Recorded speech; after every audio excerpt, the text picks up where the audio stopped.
Okay, can you guys see my slide? Yes, ma'am. Yes, ma'am. Yes. Yes, ma'am. Okay. So according to our semester learning plan, right? We will be studying the property of waves and the property of waves and particle of light.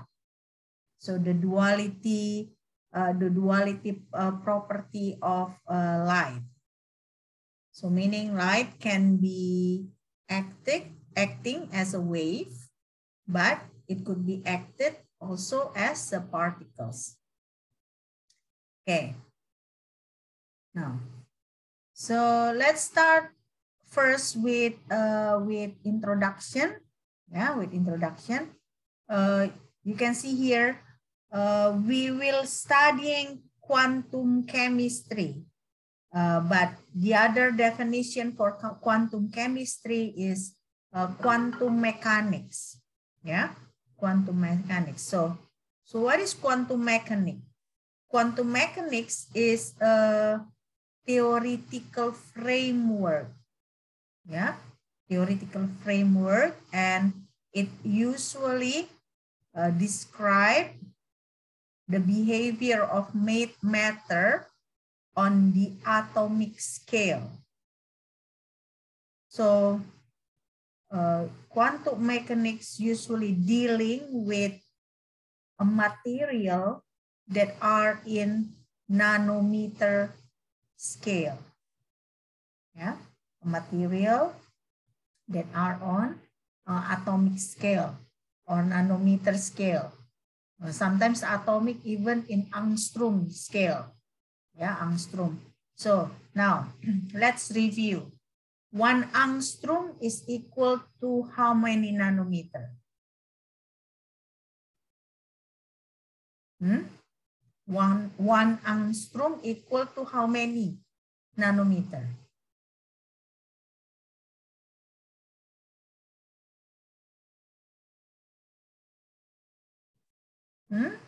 Anybody?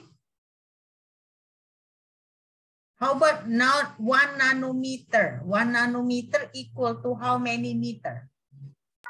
10 Armstrong, ma'am. Okay. So 1 nanometer equal to 10 angstrom. No. How about 1 meter equal to 0,0. 1 meter equal to how many nanometer?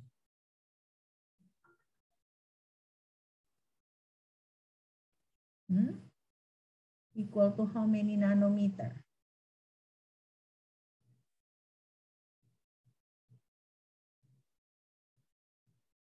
(0,1 ya? 0,1. Itu 1 angstrom sama dengan 0,1 nanometer. Nah, bagaimana kalau 1 meter itu berapa nanometer?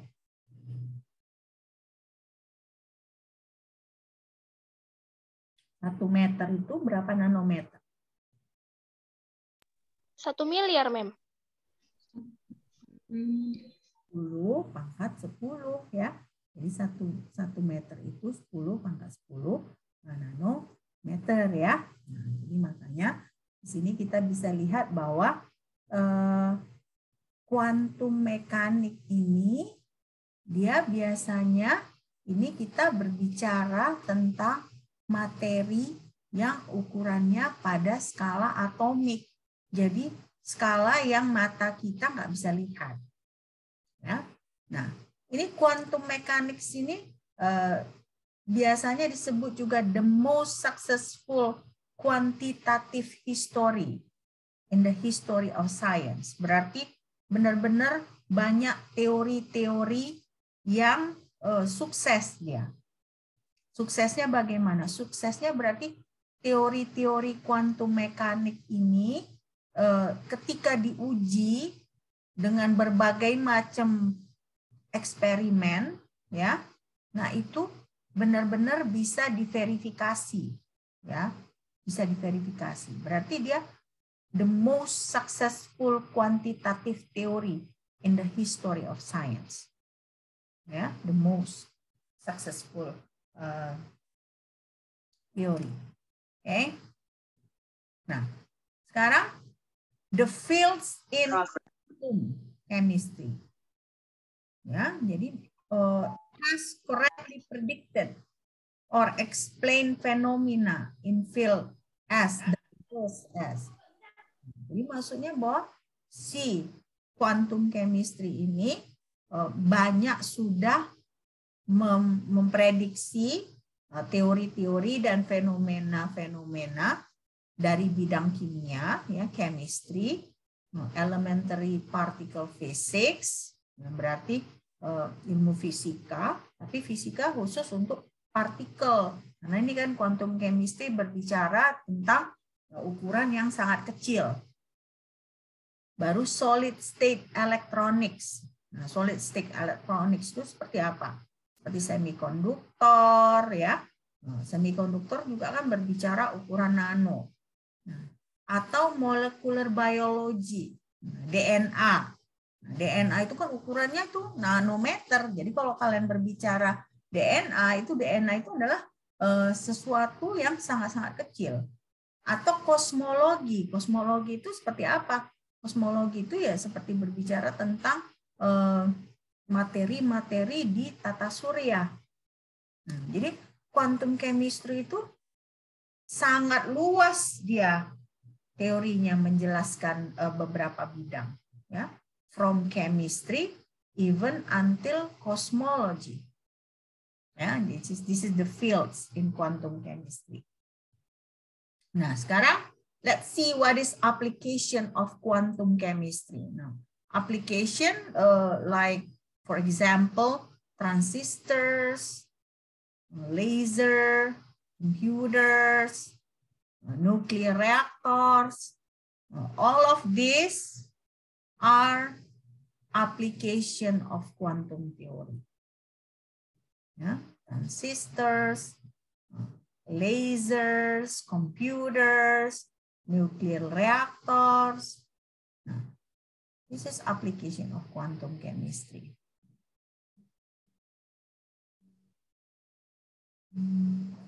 Okay, nah, let's continue.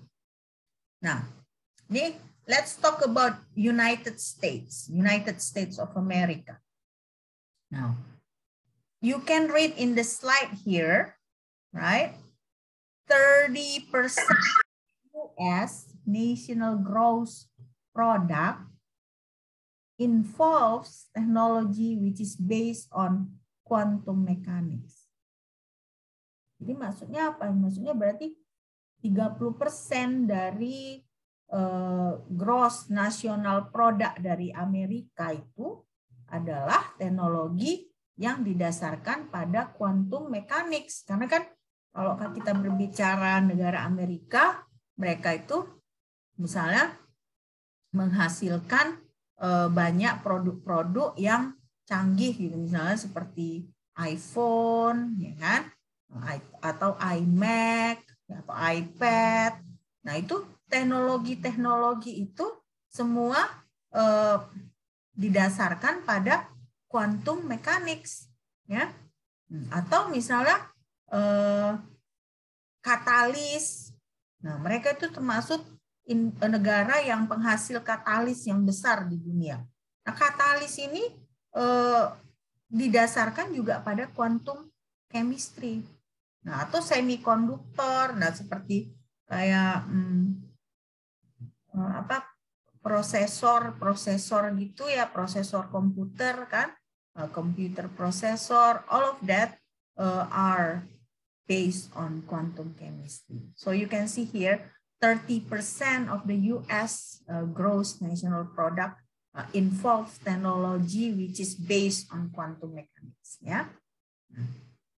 Jadi kalian bisa lihat sebenarnya sebelumnya ketika saya ditugaskan untuk mengajarkan kimia kuantum, nah saya berpikir bagaimana ini, apa aplikasinya. Nah, tapi ternyata banyak teknologi ini ya memakai konsep quantum chemistry.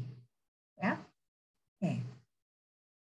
Nah, sekarang kita mulai lihat paradox of light.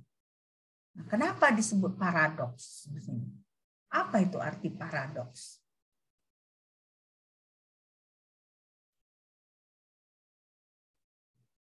Apa maknanya paradoks? So what is the meaning?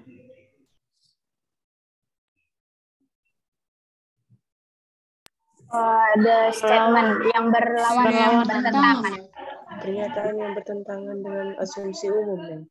Jadi sesuatu yang seperti ada dua hal yang berlawanan, ya. Nah, jadi kita bisa lihat poin pertama di sini.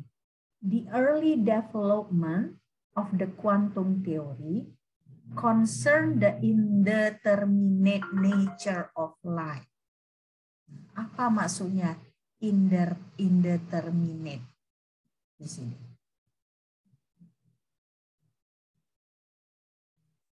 Kalau determine, apa maksudnya? Secara tidak tentu, Mem. Kalau determine kan tertentu. Nah, tapi indeterminate itu tidak tertentu gitu. Jadi tidak jelas. Yang berarti di sini indeterminate nature of light berarti karakteristik dari si cahaya itu nggak jelas seperti apa. Ya, jadi sebenarnya kuantum teori itu dimulai dari itu. Nah, karena nggak jelas si cahaya ini sebenarnya apa gitu. Nah, gini, kenapa nggak jelas? Karena kita lihat di poin kedua. Light usually behaves as a wave phenomenon. Jadi apa ini? Wave apa? Gelombang, Mem. Nah, jadi biasanya cahaya itu bersifat seperti gelombang. Ya. Tapi ada but-nya di sini. But occasionally it betrays a particle-like aspect.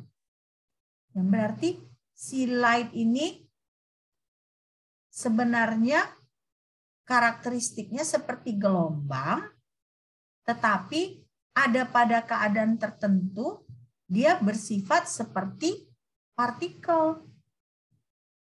Ya, partikel. Nah, makanya kita sebut di sini wave particle duality. Nah, dia light satu materi, materinya light. Tapi kenapa dia terkadang dia bersifat seperti gelombang, terkadang dia bersifat seperti partikel. Ya. Terkadang dia bersifat sebagai gelombang, terkadang dia bersifat sebagai partikel. Nah, kita lihat ada percobaan. Nah, ini percobaannya ini namanya the double slit experiment. Ya, the double slit experiment.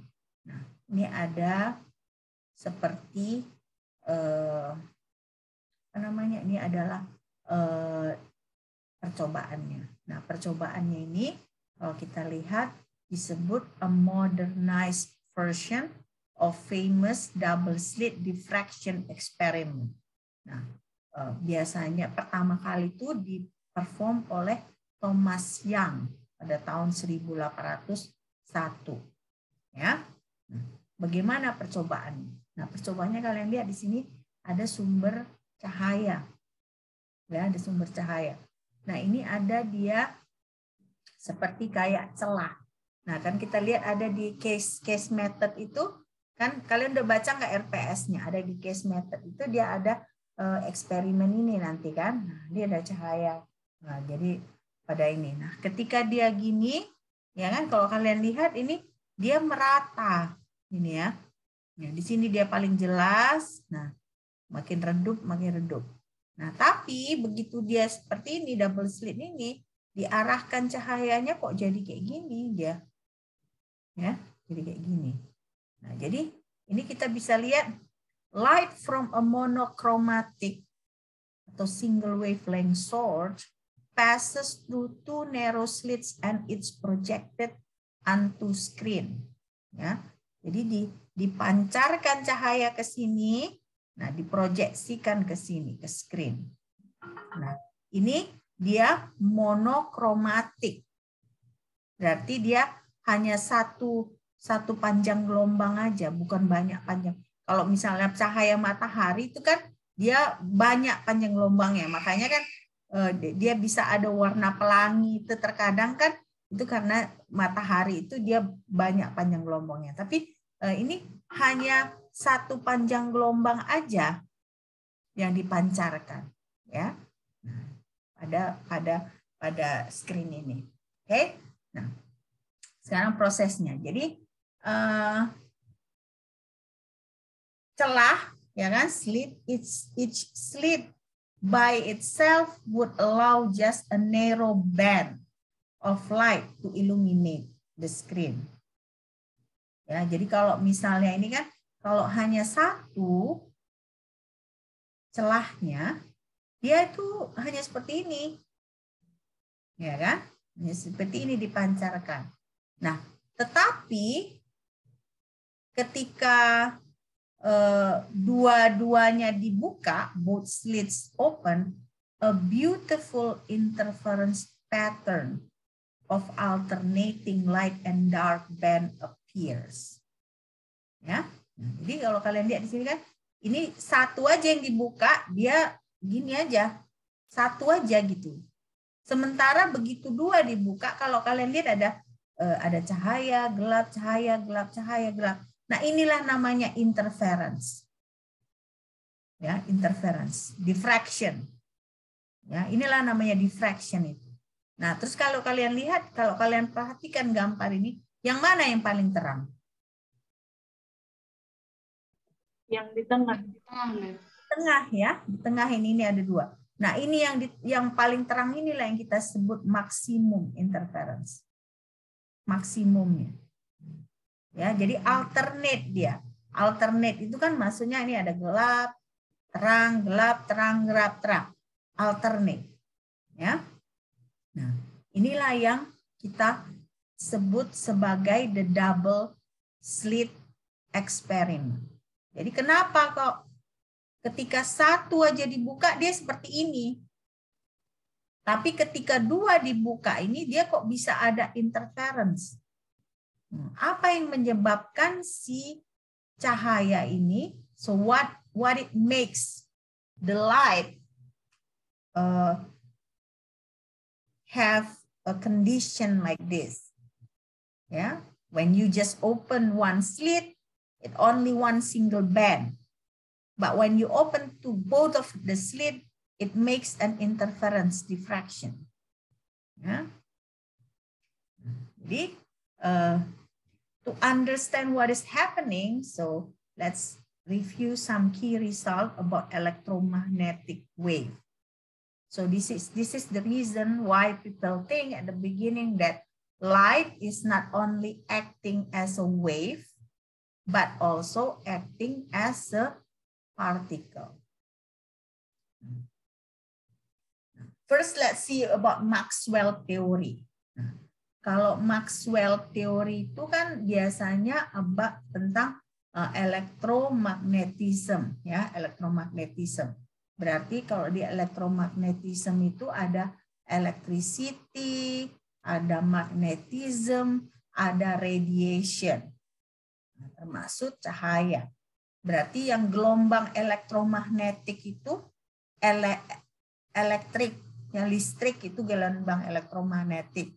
Baru medan magnet. Nah, selain medan magnet itu radiasi, ya, termasuk cahaya. Nah, inilah menurut si Maxwell ini, according to Maxwell teori itu, elektromagnetisme itu adalah electricity, magnetism, radiation, and including light. Ya. Nah, sekarang speed of light, ya kan? Kalau kalau kita berbicara berarti tentang sifat elektromagnetik dari cahaya, ya kan? Berarti si electromagnetic radiation itu dia bisa sebagai gabungan dari dua jenis medan. Itu medan listrik dengan medan magnetik, ya. Medan listrik dengan medan magnetik. Nah, jadi electromagnetic radiation itu is carried by transverse wave of electric and magnetic field. Nah, apa ini maksudnya transverse? Apa maksudnya transverse?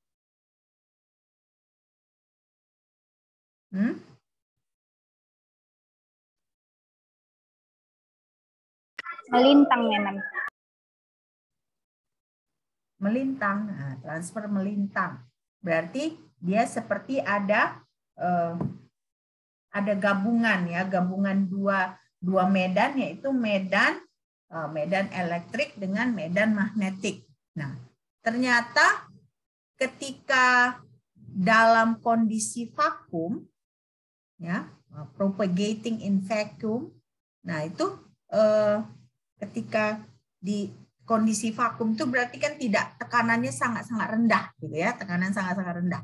Nah, itu kecepatannya itu 3 kali 10 pangkat meter per second. Nah, inilah yang kita sebut sebagai speed of light. Kecepatan cahaya. Ya, jadi ketika cahaya itu dalam kondisi vakum, nah dia itu bergeraknya pada kecepatan 3 kali 10 pangkat 8 meter per second. Inilah speed of light itu. Oke? Nah, sampai di sini apa ada pertanyaan?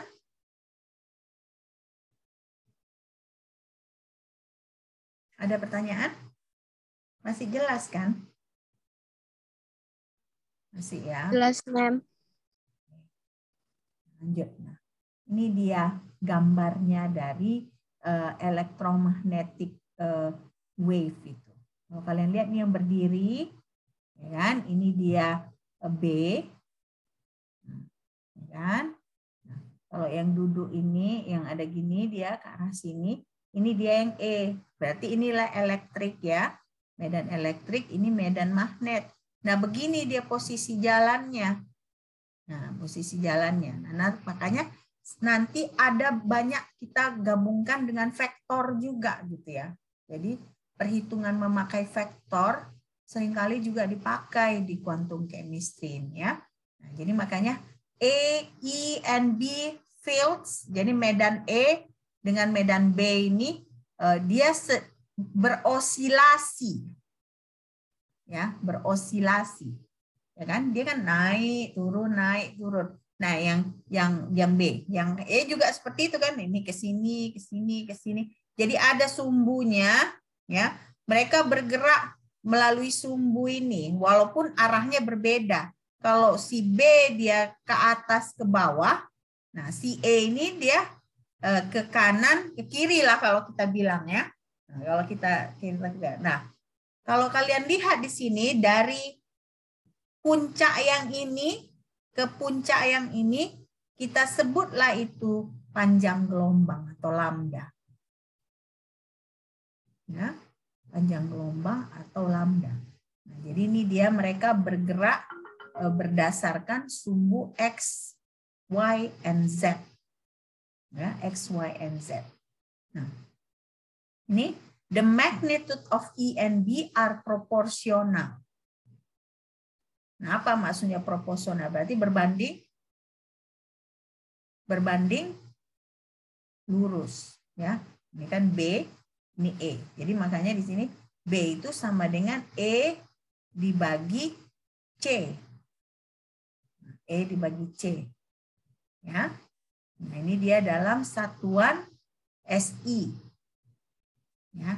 Apa itu satuan SI? Standar internasional, Ma'am. Standar internasional. Standar internasional. Oke, nah, inilah dia. Jadi electromagnetic wave itu seperti ini, ya. Electromagnetic wave ini seperti ini. Oke. Sampai di sini masih jelas kan? Very nice, ma'am. Hah? Masih jelas kan? Jelas, Ma'am. Si, ma'am. Oke. Nah, jadi tadi kan Yes, ma'am. ketika ini kan lambda, ya kan? Lambda itu tadi apa? So what is the definition of lambda? Panjang gelombang. Panjang Gelombang. Nah, bagaimana panjang gelombang itu tadi? Dari mana ke mana? Satu puncak. Dari satu puncak ke puncak lain, satunya lagi, ma'am. Dari satu puncak ini ke puncak ini. Nah, itulah namanya lambda. Ya kan? Sekarang berarti the field also oscillates sinusoidally as a function of time. Nah, apa sinusoidal? Sinusoidal. Apa maksudnya?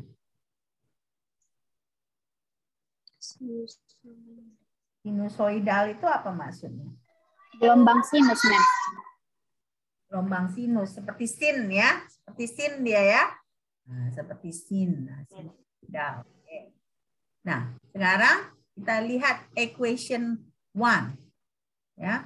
The number of oscillation per unit time is called the frequency. Atau kita simbolkan seperti ini. Ya. Nah, itu ya tadi yang pertama. Jadi the number of oscillation. Jadi berapa kali dia berosilasi dalam satuan waktu. Nah, itulah yang kita sebut sebagai apa? Frekuensi. Frekuensi, ma'am. Nah, sekarang jadi kan biasanya si medan itu bergerak dalam satu panjang gelombang ya kan, gini ya kan. Nah, itu satu gelombang, baru gini lagi 2 gelombang. Nah, jadi makanya biasanya dalam waktu lambda per C. Jadi waktunya itu adalah panjang gelombang dibagi dengan apa ini C tadi? Kecepatan cahaya, Ma'am. Iya. Cahaya. Jadi makanya waktunya itu adalah lambda per C. Nah, jadi the wavelength, panjang gelombang, frekuensi, and speed for any wave phenomenon are related by equation 1. Apa ini equation 1 apa tadi? Apa dia? Panjang gelombang dikali ini apa? Frekuensi, Ma'am. Dengan ini tadi apa? Kecepatan cahaya, ma'am. Of light, ya. Oke. Nah, sekarang kita lihat lagi. Sekarang tadi kita udah mention frekuensi, ya kan? Time, panjang gelombang, kecepatan cahaya. Nah, sekarang kita masuk the intensity of radiation. Nah, the intensity radiation itu energy flux incident on a unit area per unit time. Jadi kalau ada energi fluxnya, ya kan, kita bagi dengan energi flux dalam area tertentu per unit time. Ya, nah tapi nggak bisa sederhana kita langsung mendefinisikan ini dengan parameter biasa. Kenapa? Karena ini vektor. Kenapa ini vektor? Karena kalian lihat dia bergerak di dalam sumbu X, Y, dan Z. Ya. Nah, karena dia ada pergerakan di dalam sumbu ini, kita harus memakai vektor. Ya, vektor. Nah, makanya di sini si intensity ini dalam hal ini S, ya, kita lambangkan dengan tanda panah di atas. Nah, inilah dia vektor. Ini sama dengan mu 0 Nah, dikali medan E, nah, dikali medan B. Nah, inilah dia persamaan yang kedua. Ya, persamaan yang kedua.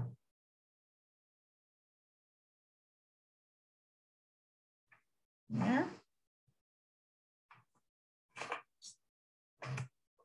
Oke, nah ini intensity. So this is the intensity ya. Oke, kita lanjut. Bisa kita lanjut? Bisa, Mem. Bisa, Mem. Oke, nah, sekarang energy density. So the energy density contained in the electromagnetic field, even a static one, is given by, nah ini rho equal to half, ya, half epsilon 0 E square plus B square divided by mu naught. Nah, ini this is equation 3. Ini energy density. So this is energy density contained in electromagnetic field. Jadi kalau ada energi dalam suatu medan elektromagnetik, nah itu diformulasi dengan persamaan 3 ini, ya. Persamaan 3. Nah, kalau kalian lihat di sini perhatikan, ya kan? Berarti si energi ini bergantung jumlahnya dengan kuadrat dari E, kuadrat dari B. Ya, kuadrat dari E, kuadrat dari B. Oke. Jadi, both of the above energy quantities depend quadratically on the fields of A and B. Ya, the fields of A and B. Jadi makanya untuk supaya kita lebih mengerti jauh, kita harus mendefinisikan amplitude juga, amplitudo, ya, amplitudo dari si elektromagnetik, gelombang elektromagnetik ini. Nah, karena ini fungsi, ya, kita nggak bisa sembarangan mendefinisikan. Jadi kita harus definisikan berdasarkan space, itu R, dan berdasarkan T. Nah, makanya amplitudo itu dilambangkan seperti ini. Nah, inilah yang nanti kita sebut sebagai fungsi gelombang. Ya, ini yang saya lingkarin pakai cursor. Kalian lihat ada cursor saya di sini kan? Lihat, Mem. Ini adalah kita sebut sebagai fungsi gelombang.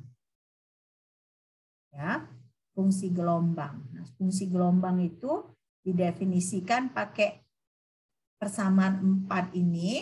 Nah, kalau kalian ini akar dari epsilon 0, nah, medan E dalam fungsi R dan T. Nah, vektornya ini kan hanya space, ya. Kalau time itu dia nggak vektor, makanya hanya R yang dia memakai tanda vektor, ya kan? Nah, ini sama dengan B dalam fungsi R dan T juga dibagi mu naught. Nah, inilah yang kita sebut sebagai fungsi gelombang yang akan kita gunakan banyak nantinya, ya. Fungsi gelombang. Oke, nah ini dia amplitude dari gelombang elektromagnetik, ya, sebagai fungsi dari ruang dan waktu. Nah, ruangnya ini dia dalam bentuk vektor, tetapi waktu tidak dalam bentuk vektor. Ya, oke. Sampai di sini jelas kan? Jelas kan? Kok diam? Jelas, Mem. Jelas ya. Oke. Jadi sekarang tadi kita udah belajar apa? Amplitude ya, amplitude. Nah, sekarang kita belajar intensity. Nah, ada intensity itu rho lambangnya. Nah, rho-nya ini pun dalam fungsi ruang dan waktu, space and time. Ya. Sama dengan, jadi intensity ini sama dengan si fungsi gelombang pangkat 2. Ya. Fungsi gelombang pangkat 2. Nah, kalau kalian lihat ini kenapa ada tanda seperti ini? Maksudnya dia nilai absolutnya, nilai mutlaknya ya. Nah, kenapa? Karena nanti ada kemungkinan juga si fungsi gelombang ini ada nilai kompleksnya. Nah, ingat kan kalian belajar di matematika kimia yang ada I tandanya itu bilangan kompleks. Nah, nanti ada juga si fungsi gelombang ini yang ada nilai kompleksnya. Oke. Nah, jadi sekarang kita lihat bagaimana definisi si intensitas ini dalam secara general. Nah, secara general itu kita bisa lihat di persamaan 6 ini. Nah, intensitas dalam fungsi ruang dan waktu ya sama dengan fungsi gelombang yang juga dalam fungsi ruang dan waktu di pangkat 2. Atau sama dengan, nah ini kan karena ada bisa nilai kompleks, makanya sebenarnya pangkat 2-nya itu bukan ini dikali 2, bukan, tapi konjugasinya, konjugat dari si fungsi gelombang dikali fungsi gelombang. Nah ini konjugatnya, lambangnya seperti ini. Ya. Nah kita ini belajar teori dulu ya. Nanti kita ada mungkin minggu depan ada kita buat latihan-latihan supaya kalian mengerti ya. Oke. Nah, tapi inilah definisi secara general untuk si fungsi gelombang ya, untuk intensitas. Ya.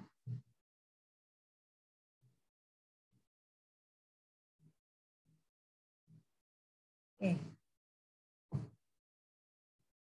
Nah, jadi ini catatan aja, biar kalian ingat. Nah, ini kita sebut sebagai konjugasi dari ini. Ya, konjugasi dari ini. Nah, jadi makanya di sini kita sebut bahwa si fungsi gelombang ini kita sebut sebagai wave function atau fungsi gelombang. Jadi lambang ini ya kita sebut sebagai wave function atau gelombang. Jadi nanti kalian jangan bingung-bingung. Ini tandanya adalah wave function atau fungsi gelombang. Ya. Nah, sekarang kita lihat lagi gambar ini. Ya kan? Nah, ada 1, 2, 3. Ya, 1, 2, 3. Nah, ternyata kalau misalnya ada 2 gelombang yang sama seperti ini, jadi gelombang ini ditambah gelombang ini, itu kita sebut sebagai constructive interference. Berarti dia semua jadi maksimum ini yang di atas. Berarti di atas sumbu dia jadinya jumlahnya. Ya. Nah, ini berbanding terbalik dengan yang paling bawah ini. Nah, paling bawah ini bagaimana? Kalau ada fungsi yang seperti ini, nah, ditambahkan dengan fungsi yang ini namanya destructive interference. Nah, jadi hasilnya seperti ini aja. Jadi saling menghilangkan mereka ya. Nah, kalau seperti gelombang yang ini digabung dengan gelombang yang ini. Nah, saling menghilangkan. Nah, ada juga kita sebut intermediate case. Intermediate case. Nah, intermediate case itu dia, kalau kalian lihat kan dia gini. Kalau ini kan sama, ya maksimumnya di sini sama, minimumnya di sini sama, ini maksimumnya sama. Tapi kalau yang intermediate case ini, dia ini di sini maksimum, di sini belum maksimum, maksimumnya masih di sini, tapi tidak tepat juga di minimumnya. Jadi maksimum yang gelombang yang ini adalah di antara maksimum yang ini sama minimum yang ini. Ya. Nah, jadinya apa? Jadinya gelombang seperti ini. Cuman kalau kalian lihat intensitas, kita bandingkan intensitas yang ini dengan yang ini, dia berbeda, ya kan? Ini sedikit lebih rendah, ya. Dan dia puncaknya itu pun beda. Kalau ini kan kalau kita tarik garis lurus nggak sama puncaknya, karena ini di sini puncaknya, ya. Puncak yang ini di antara ini dengan ini. Nah, jadi kalau kalian lihat, inilah interference itu. Jadi yang kalian lihat di double slit eksperimen itu, ya hal seperti ini. Karena begitu ada misalnya dua gelombang yang bergabung, itulah yang dia terang. Misalnya ada juga gelombang yang berlawanan, bergabung, itulah ya dia yang gelap. Ya, nah, tapi ada juga yang dia ada cahaya tapi tidak terlalu terang, ya kan? It's not too bright. Nah, so how is that? So it will be like this. So when one wavelength like this combined with wavelength like this, it will be less bright than this one. Okay, so this is constructive, destructive, intermediate. Ya. Nah, jadi, so what is the resulting intensity? Nah, ini resulting intensity-nya sebenarnya, ya.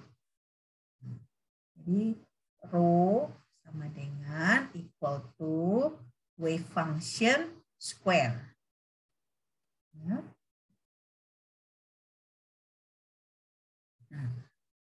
Electric and magnetic field. Nah, wave function and amplitude ini ya can have either positive and negative value at different points in space. Ya, karena si A dan B ini kan dia bergerak dalam sumbu, ya kan? Sumbu X dan XY dan Z. Nah, kalau bergerak dalam sumbu kan dia tidak selalu positif, ya, atau tidak selalu negatif. Jadi terkadang bisa ada positif, terkadang bisa ada negatif. Nah, karena kalau dia pada poin yang berbeda, ya, jadi can have either positive and negative values at different points in space. Ya. Jadi sekarang constructive and destructive interference arises from the superposition of wave. Nah, seperti yang ini. Ya. Nah, berarti kalau kita melihat persamaan 5, berarti rho itu ya, intensity itu lebih besar sama dengan 0 pada semua tempat, everywhere. Ya, intensity itu, rho itu larger or equal to 0. Ya, everywhere. Oke. Nah, sekarang kita melihat lagi. Berarti kan konstruktif. Jadi the light and dark band on the screen are explained by constructive and destructive interference respectively. Nah, tadi kan saya sudah jelaskan kan, kalau yang bergabung sama, nah itulah yang dia terang. Nah, kalau yang bergabung berbeda, nah itu yang kalau total dia berbeda. Misalnya satu dia maksimum, satu minimum, nah itu yang dia jadi gelap. Nah, tapi ada juga dia yang intermediate. Nah, intermediate itu kan dia bergabung, satu dia maksimum, nah gelombang yang kedua itu maksimumnya itu adalah di antara maksimum dan minimum gelombang pertama. Nah, itu dia jadinya intermediate. Makanya ini the light and dark band itu ya kita bisa jelaskan dengan fungsi gelombang tadi. Nah, jadi sekarang kalau kita lihat apakah berarti si intensitas itu sama dengan intensitas 1 ditambah intensitas 2? Ternyata tidak. Ya. Jadi eksperimen yang kita lihat tadi, double slit eksperimen itu, ketika dua-dua celah itu dibuka, ya, intensitasnya itu bukan gabungan intensitas 1 dan 2. Ya.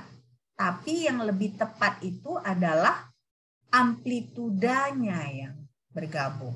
Jadi rho-nya itu bukan rho 1 tambah rho 2, tetapi amplitudanya. Makanya lebih cocok dia wave function itu sama dengan wave function 1 ditambah wave function 2. Ya. Wave function 1 ditambah wave function 2. Ya, jadi inilah yang bisa kita lihat dari ini. Oke. Kita masih ada waktu kan? Masih ada waktu nggak? Masih, Mem. Masih ya? Masih, Mem. Oke. Jadi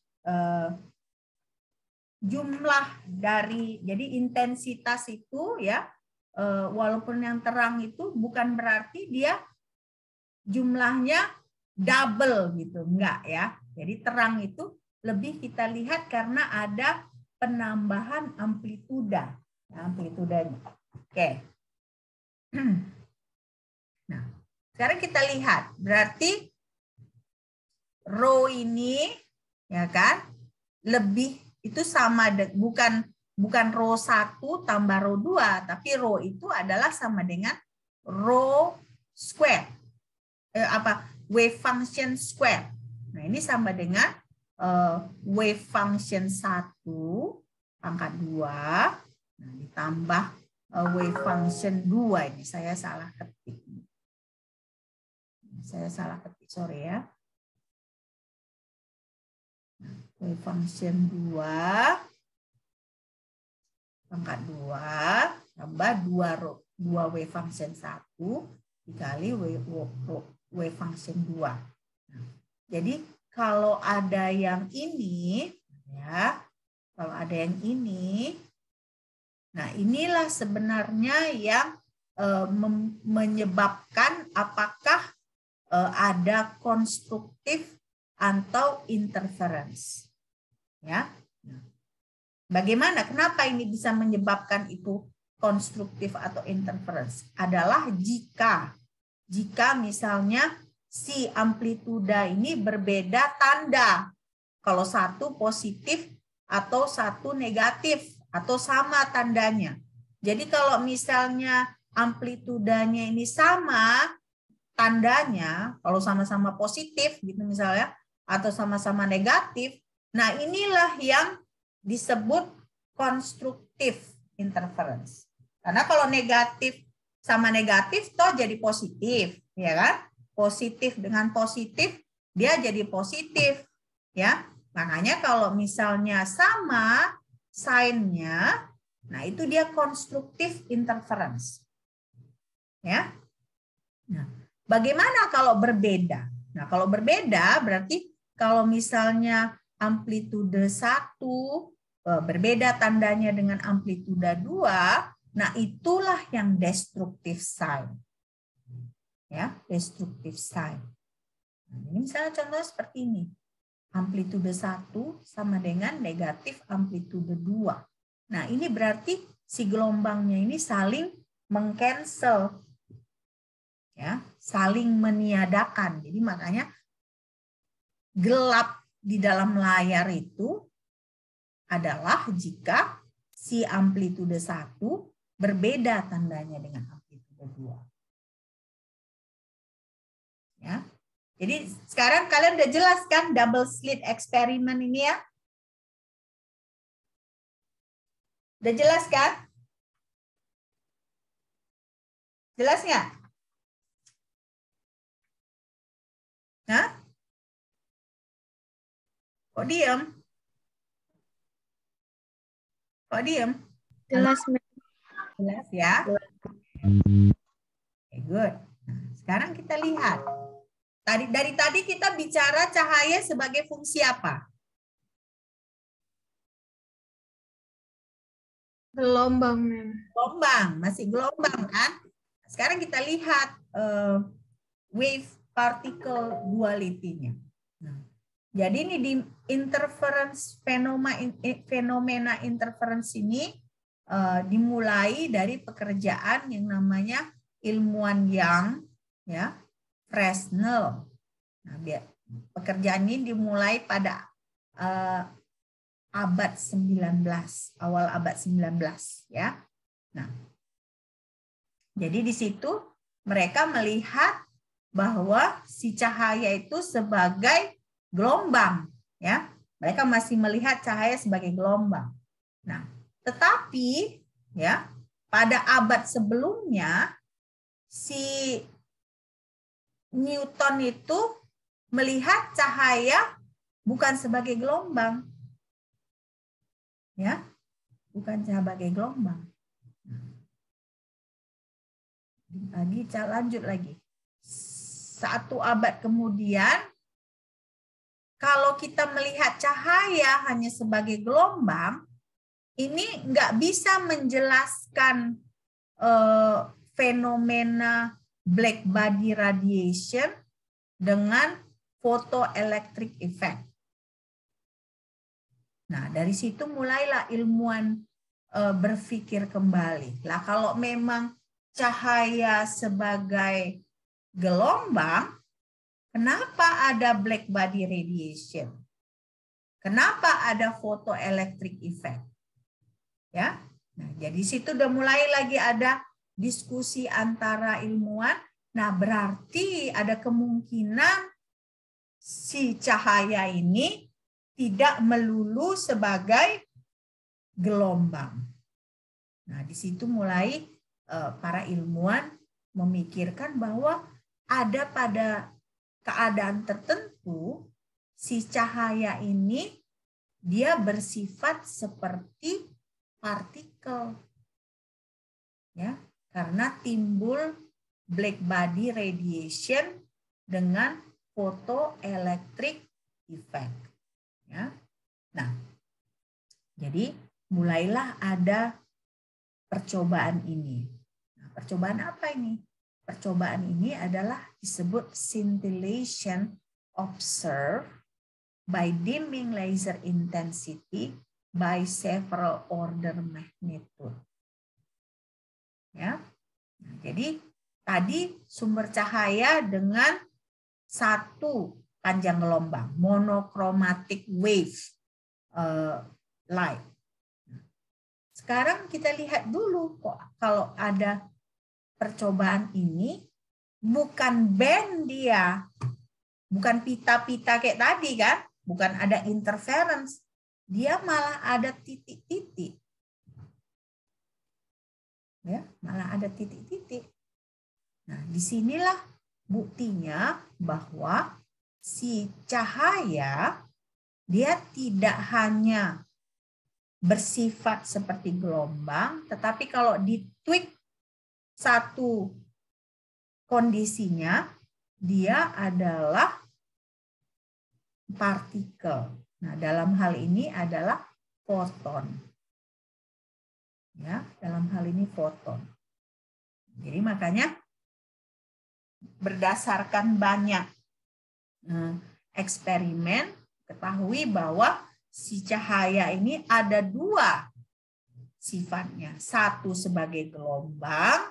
Nah, buktinya apa? Buktinya adalah double slit eksperimen. Nah, tapi dia juga bisa sebagai partikel. Buktinya apa? Buktinya ini scintillation, ya, experiment scintillation. Dia double slit juga, tetapi dia diubah intensitinya, intensitas lasernya. Nah, ternyata dia jadi dot gini, yang berarti ada foton, individual foton. Jadi sekarang kita lihat. Ada laser ini ya. Laser ini punya kemampuan untuk bisa mengurangi intensitasnya. Nah, jadi satu intensitas besar, dikurangi intensitasnya, nah akhirnya dapatlah ini. Nah, jadi bagaimana? Berarti with its successive filter, the diffraction pattern become dimmer and dimmer. Jadi begitu intensitasnya dikurangin, dia semakin tidak terang gitu ya, semakin kecil. Nah, ketika semakin kecil ada localized scintillation. Nah, berarti ada yang bright dalam bentuk spot, ya, dalam bentuk spot. Nah ini 1, 2, 3, ya. Setelah ini dikecilkan, mungkin awalnya dia cahaya besar. Nah, begitu dikecilkan intensitasnya, nah ternyata sampai akhirnya dia jadi dot seperti ini. Dan jadi titik-titik, ya. Jadi titik-titik. Nah, inilah scintillation itu tadi, si spot itu tadi disebabkan terjadinya karena ada foton. Nah, berarti kalau ada foton, berarti cahaya itu adalah partikel. Nah, berarti cahaya itu tidak hanya gelombang, tetapi juga partikel. Nah, akhirnya karena mereka bisa mengambil kesimpulan kalau cahaya itu adalah disebabkan oleh foton, jadinya black body radiation dengan photoelectric effect ini bisa dijelaskan. Ya, bisa dijelaskan. Karena berarti memang si cahaya itu ada juga karakteristiknya sebagai partikel. Ya, partikel. Nah, jadi ini ada catatan, ada observasi. Jadi walaupun si scintillation itu tadi kan nggak jelas di mana posisinya kan, terserah, random posisinya. Nah, walaupun dia random posisinya, ketika dilakukan percobaan berulang-ulang, nah ternyata itu posisinya yang sepertinya random itu sebenarnya ketika diulangi, nah ada dia sama posisinya dengan ketika difraksi pada intensitas tinggi dilakukan, ya, karena scintillation tadi dilakukan pada intensitas rendah, ya kan. Nah, ketika diulangi sama ternyata posisinya dengan intensitas tinggi. Nah, jadi berarti ada statistical behavior-nya. Nah, jadi si foton ini, ya, ketika diulangi eksperimennya terus-menerus, sebenarnya bisa diprediksi bagaimana posisinya itu, ya. Jadi ada, bisa diprediksi, walaupun kalau kita melihatnya secara individual, fotonnya itu unpredictable, tetapi secara populasi, si foton itu bisa kita prediksi, ya.